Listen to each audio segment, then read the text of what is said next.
starts right now.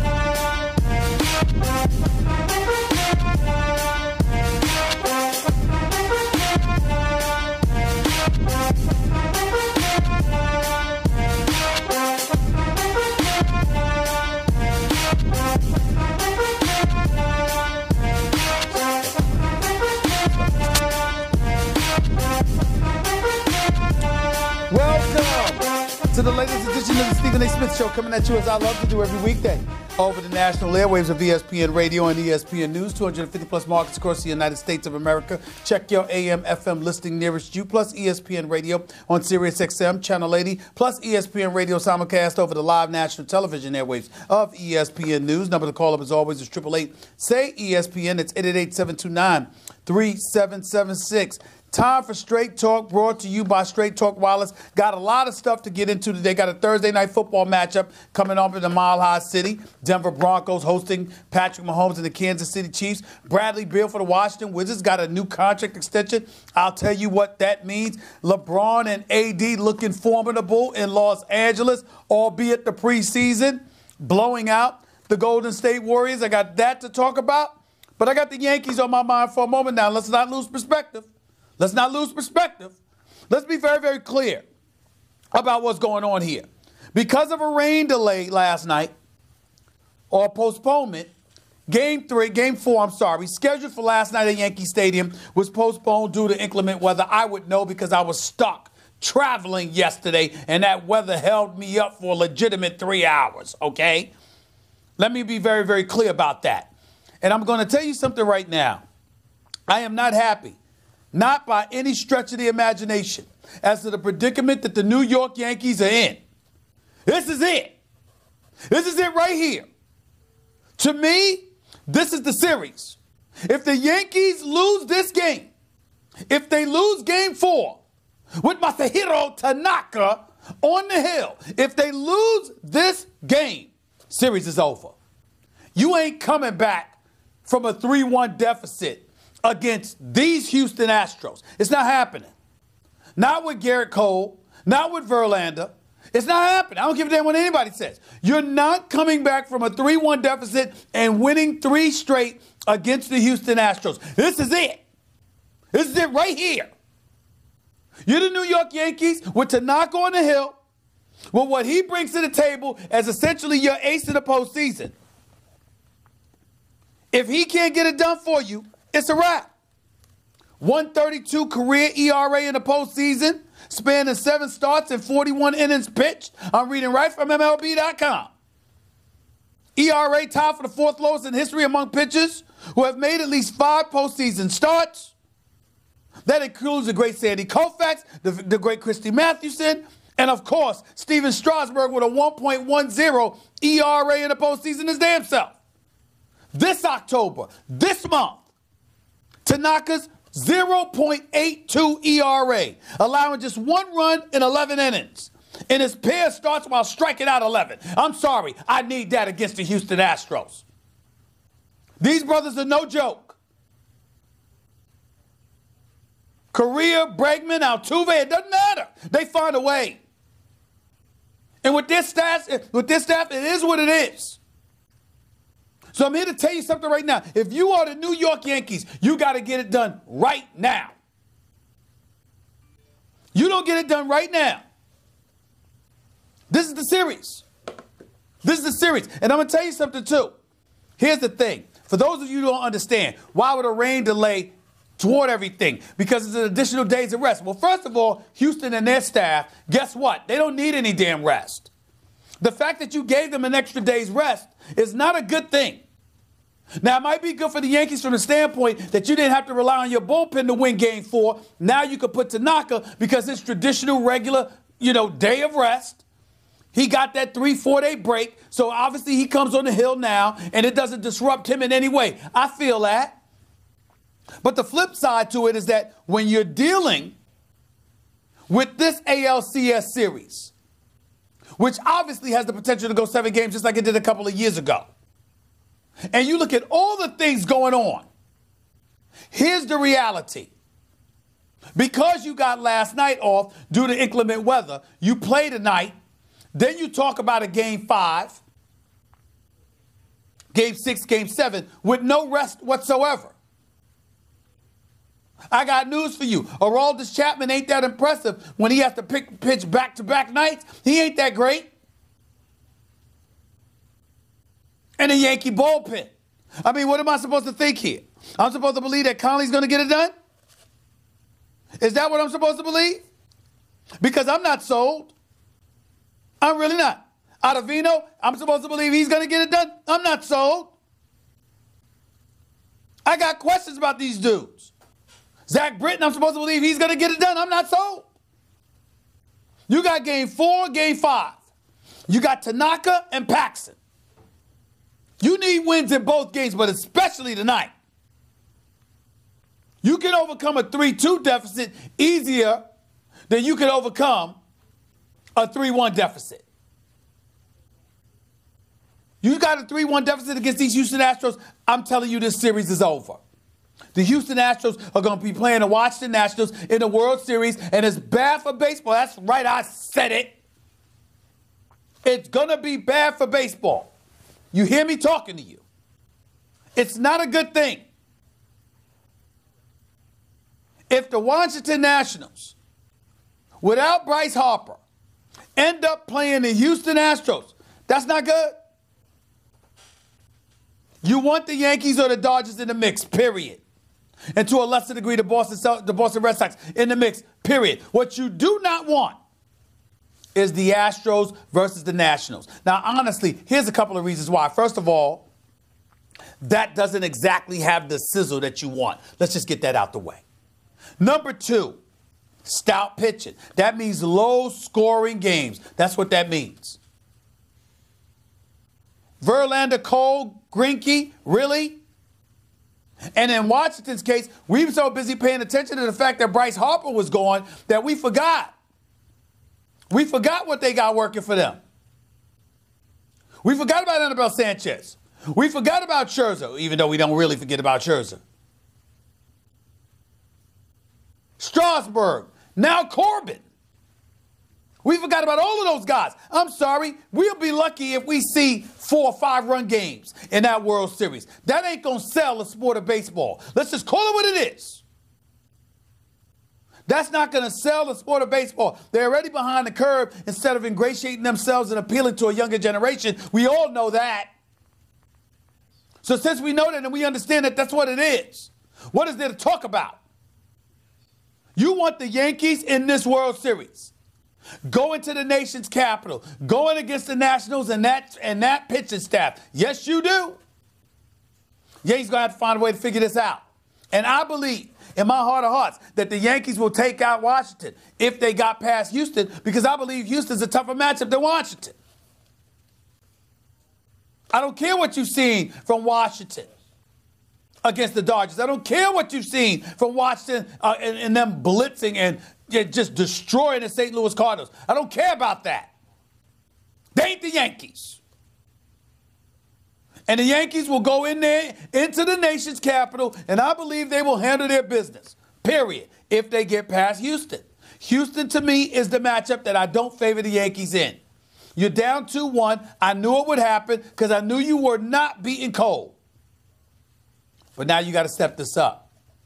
And you got to find a way to figure it out and do what you need to do. 888-SAY-ESPN. That's 888-729-3776. You are listening live to the Stephen A. Smith Show. ESPN Radio, ESPN News. I want to stay on baseball for this particular instance and this particular reason. You know, one of the things that I noticed, and I don't know if you all noticed this or not. I mean, when you have you been paying attention to Major League Baseball here? Have you really been paying attention? Because I got news for you. Things are not great. Here's the deal, y'all. Bryce Harper gets $330 million over 13 years from the Philadelphia Phillies. He doesn't make the postseason after leaving the Washington Nationals to come a few miles north to play in Philadelphia. He doesn't make the postseason. The Phillies don't make the postseason. Their manager gets fired. Manny Machado signs for $300 million. He doesn't make the postseason. His manager gets fired. Mike Trout, absolute stud. We all know this. He signs for $400+ million with the Angels. They don't make the postseason. Brad Ausmus gets fired. Now, obviously, the Angels just hired Joe Madden, who I believe is the perfect choice for that franchise. Not only was he a great manager in Tampa, not only was he a great manager with the Chicago Cubs and a champion, but he's somebody that used to work for the Angels under Mike Scioscia many years ago. I got no problems with Joe Madden. That's the absolute perfect pick for the Angels. Great call on their part. But I got something to tell you. You see these guys getting paid this big money. In light of Machado, Harper, Trout, the money that they got paid, and how little in the way of production it materialized into for their teams. Is it time to acknowledge that baseball players simply should not be getting this much money? It's just a question. I don't know the answer. It's just a question. But is it time to start acknowledging these dudes don't need to be getting paid this money? Because it's not about winning championships or not. You ain't even making the postseason. LeBron makes that money, his team gets to the postseason. Russell Westbrook makes money, his team got to the postseason. Kevin Durant made money, his team got to the postseason. Steph Curry made money, his team got to the postseason. James Harden got money, his team got to the postseason. In the NBA, Elite Stars is generating additional income for you by their participation in postseason action. In baseball, that's not happening. And then when you look at the Nationals, who basically never really replaced Bryce Harper, and to see the way that they're playing and how well they're doing without him, doesn't it make you feel sorry for Bryce Harper? Doesn't it make you feel sorry for him sitting someplace right now watching the Nationals just be in this position? They've never made the World Series in franchise's history. Not when they were the Montreal Expos, not since they've been the Washington Nationals. And the very first year, Bryce Harper turns down $300 million and gets $330 million from the Philadelphia Phillies. The very first year that happens, this team goes to the World Series without him. I got news for you. If I'm a baseball player looking to get paid, first of all, I've been noticing a trend anyway, where you see these guys having to wait forever to get paid in the offseason, to grab onto a team and to get paid and to end up playing for somebody. That's bad in and of itself. But when you take into account the fact that you're witnessing guys get this money and lose, and teams letting them go and going a cheaper route and winning, I got news for you. That would give me cause to pause. If I were an executive, I ain't giving anybody $300 million. Why would I do that? Why would I do that? Clearly, I can win without paying you that hefty price. Clearly, I can win without you, period. You can lose by paying less, you know. Mike Trout is a superstar personified. Bryce Harper didn't have that bad of a year. I know he only batted .260. But when you look at his home runs, his RBIs, his doubles, etc., he had a productive year. Manny Machado's no scrub. What did it do for them? I got to tell you something. I don't know if I'd ever pay these guys this money in baseball again. Clayton Kershaw, he's phenomenal in the regular season, and at least his team gets to the postseason. Fair enough. But we saw those back-to-back home runs he gave up. We saw how he's got to put it on him because he's a $215 million man that can't close in a postseason to save his life. In the sport of baseball, is it possible that we have reached a point where we can look at dudes and say, nobody deserves that money? Pitchers, catchers, fielders, batters, doesn't matter. Why give up that money? Right now, the way I look at baseball, I got news for you. It wouldn't be a damn soul getting paid over $225 million. If that ain't enough, bleep you, go find another home. I wouldn't give anybody that money no more. Because I'm winning without them. I'm losing with them. What difference does it make? That's my take. What's y'all's? 888-SAY-ESPN. It's 888-729-3776. You're listening live to the Stephen A. Smith Show, ESPN Radio, ESPN News. A couple of other things that I wanted to go to before we went to commercial break. Got a football game tonight. We're supposed to be excited. You can catch Thursday Night Football on Fox and the NFL Network. Both the networks, by the way, do an outstanding job covering the sport. And Joe Buck and Troy Aikman, I mean, they've just established themselves. Look, when they're at a game, you know it's important. It's just that simple. When they are at a game, you know it's important. It's just that simple. No way around it. But I got to tell you something. As I look at this Thursday night game, which, by the way, there have been quite a few good ones recently, by the way. Credit and props to the NFL for pulling that off. When I look at Thursday Night Football's matchup, Denver Broncos have won 2 straight. I get it. Vic Fangio seems to be getting that steered in the right direction. Their defense is relatively decent. Von Miller is still no joke. They won their last 2 games, one of them being against the Los Angeles Chargers. I get it. I understand that they shut out Tennessee last week as well. This is a top 10 defense. There's 2 things that I noticed about Denver. Number one, you're going to have to run the football. With Lindsey and Royce, bottom line is, you look at the Denver Broncos, Joe Flacco has got 7 turnovers in 6 games. He's immobile. They don't have much of a passing game. They got to run the football. I don't know if that's enough to beat Patrick Mahomes. Defensively, you got a couple of cats out there, Yadam, and I forgot who else it was that can't see me. They can't defend me. So it's a problem because what happens is that your secondary is suspect with one of the prolific passes in the game today. Now, Patrick Mahomes is a bit compromised. This 2-game losing streak that the Kansas City Chiefs are on, he's been sacked 5 times during the 2-game losing streak. He's only completed 55% of his passes. We know that. Make no mistake about it. He's severely hampered by an ankle injury. We can't deny that. That's just the way it is. That's the situation with him. Patrick Mahomes is not healthy at all. And this ankle is a big deal. He's trying to work through it. He's trying to fight through it. But it's a problem. We get that. I just believe that this dude is so prolific that you got to be stout. You've got to be able to have a good enough defense to somewhat contain him from exploding, because he's going to get his. You got to limit him to 30 and under. He can't explode for 40 plus or whatever like that. But the other side to it is you got to be able to score. And I don't have faith in the Denver Broncos that they're going to be able to score the football. That's my reservations about them. I don't think they're going to score the football.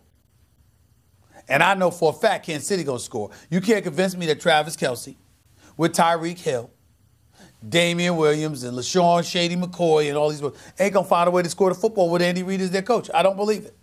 I don't believe it. And I believe that Denver, their offense is just not good enough. There's no way for me to slice it. Their offense is just not good enough. 888-SAY-ESPN. It's 888-729-3776. I'm still trying to figure out how a great quarterback who is far from being a shabby executive in John Elway, I'm still not understanding why it's taken him all of these years to find a quarterback. The only quarterback he's ever had is Peyton Manning. Everybody else, Tebow, Paxton Lynch, Case Keenum, the list goes on and on. Good, decent dudes. But where's the quarterback if you're John Elway? How come you can't find a damn quarterback after all these years? Why can't you? I'm really at a loss for words. I really am. But we could discuss that. Last but not least, congratulations. And by the way, I got to say congratulations and condolences to Bradley Beal of the NBA's Washington Wizards. Signed a 2-year extension for $72 million. He is a star. He is not a scrub. This brother can play. And he's a real good and decent dude, too. So let me make sure I mention that as well. I'm very, very fond of him as a player and a person. As far as I'm concerned, he's the star of the Washington Wizards franchise. It is not John Wall. And despite the fact that John Wall annoyed me and lied on me, I still think he's a really good guy. Just a bit sensitive and emotional, that's all. But there's no crime in that. But he's not Bradley Beal. Bradley Beal is the star of the Washington Wizards. John Wall has to get healthy, get back in that lineup, and maybe then they'll be okay. But I'm here to tell you, until that happens, Bradley Beal may be a part of the worst starting roster in the NBA. Bradley Beal is a special player. He really is. And I don't blame Tommy Shepard, the new boss of the Wizards basketball operations now that Ernie Grunfeld was fired last year. But I don't blame Tommy Shepard and his staff one bit for investing in Bradley Beal. He's the future of the franchise. And Bradley Beal, testament to him. He didn't have to sign this deal. Now, it puts him in line because he'll be a free agent in 2020, and it puts him in line, to be clear, to get a max deal, 5 years, $226 million in a couple of years. So let's make sure we remember that as well. But the flip side to it all is this. Bradley Beal deserves better than the Wizards. And I'm not trying to cast any aspersions on Tommy Shepard. He just got started. I really not. Scott Brooks is a damn good coach. Is he great? No. But he's a good coach. He knows what he's doing. I think the biggest hindrance to Scott Brooks' success is that he doesn't really invite confrontation. And sometimes as a coach, you need to do that. Bradley Beal is just 26 years of age, just turned 26 in June. It's an incredible investment on the part of the Wizards to keep him on board, and I get all of that. But my God, this roster. I mean, the Wizards might have one of the most awful rosters in the last 20 years. I hope I'm wrong, because I got friends and loved ones in D.C. that actually pay their hard-earned money to go to those games. And I don't wish this kind of misery upon anybody. But I gotta admit, I'm not sure that it's going to get any better for the Washington Wizards. John Wall's not expected to come back. And if I'm Bradley Beal, yeah, you got to sign this money because you want to align yourself up to get that max extension, and I get that part. The flip side to it is that, damn, I want to be on a playoff contender. I want to have something to look forward to. I want the folks in the nation's capital to have something to look forward to, especially in that town, as divisive as it is, as divided as it is, over the politics. You want someplace to go and unwind and relax and cheer. You can't even do that with the Wizards because they're going to be that awful. Which brings in the question, why would Bradley Beal sign and commit himself to that basketball purgatory? Some would say loyalty. They'll even bring up Damian Lillard in Portland and how he committed to them and ultimately signed for the Supermax. My thing with Damian Lillard is that he's been making the playoffs pretty much his whole career. Bradley Beal's situation, entirely different. Could you imagine Bradley Beal on the Lakers with LeBron and AD? Can anybody imagine that? You have any idea how special that would be? Could you imagine Bradley Beal as a third wheel with James Harden and Russell Westbrook in Houston? With Russell having the freedom to kick it out to those two dudes. You have any idea how lethal that would be? Think about that. Then get back to me. 888-SAY-ESPN. That's 888-729-3776. You're listening live to the Stephen A. Smith Show, ESPN Radio, ESPN News. We'll get back to your calls and more in just a minute. Don't touch that dial. By the way, we all love a night out, whether it's seeing our favorite band in person or being there in the crowd.